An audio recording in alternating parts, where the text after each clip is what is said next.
Cambuur treft in Sparta een van de titelfavorieten. En in de beginfase liep het mis te gaan. Mohamed Rai komt je in op met Xavier Maus. En hij bleef cool. Hij scoot na 10 minuten de 1-0 binnen voor Sparta.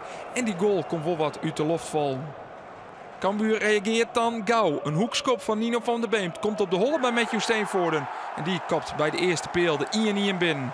Een mooie goal van Steenvoorden. En hij zet Cambuur weer op Liekerse hichten. En die hoekskoppen van Van der Beemt, ja, dat binnen wapens. Want Jorgeris, het is 10 minuten later en het is op een doelpunt uit een hoekskop van de rechterkant. Dit keer is het Nigel Roberta en hij zet Cambuur op een 2-1 vastsprong naar een jaloere spelen.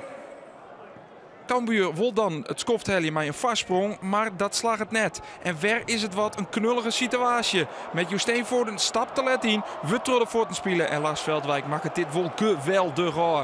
Maar Matthew Steenvoorden hier daar toch ingrepen matten. Hij docht het net en dat biedt Veldwijk de kans om de 2-2 van te maken. Maakt je dan een sprongje en komt uit op goed een kwartier voor tiert. Kevin Jansen is de naam. Hij maakt het er hier 3-2 van.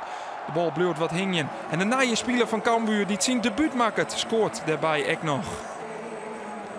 En het is een beetje gelukkig, maar hij zit er goed in. En dus lijkt het Cambuur op een overwinning te gaan. Maar Sparta zet vanzelfs uit aan mijn slotoffensief. Is hier dichtbij via Rai. Maar zijn vrije trap keert op een latte. En dat slotoffensief dat houdt dan in. Bal erin pompen voor Sparta.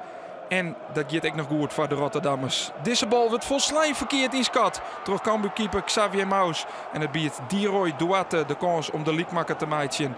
Oh, wat seconde voor Cambuur. Dat 3 minuten vertiert. Sparta op 3-3 komt shut. En dat is ook de eindstand. Xavier Maus is de slemiel. Toen ik die bal zag vertrekken, denk ik, nou, deze pak ik gewoon op de hoogte van de penaltystip, niks aan de hand. Ja. En het was een hele hoge bal en die pakt zoveel wind dat hij, ik denk, een metertje of 10 verder bijna de 16 uitwaait. En daarom kon ik hem ook niet meer durfde ik hem niet meer met mijn handen te pakken, want ik denk, anders loop ik zo die 16 uit. En dan is het een rode kaart. Zeker na de 3-2 denk ik dat we minimaal 100% hebben gehad om de wedstrijd te beslissen. Ja, dat laten we na. Dat is natuurlijk doodzonde, want dat moment was ook echt een goede moment geweest om de wedstrijd in het slot te gooien. En dan is het wel heel knullig als je ziet hoe die laatste goal dan valt.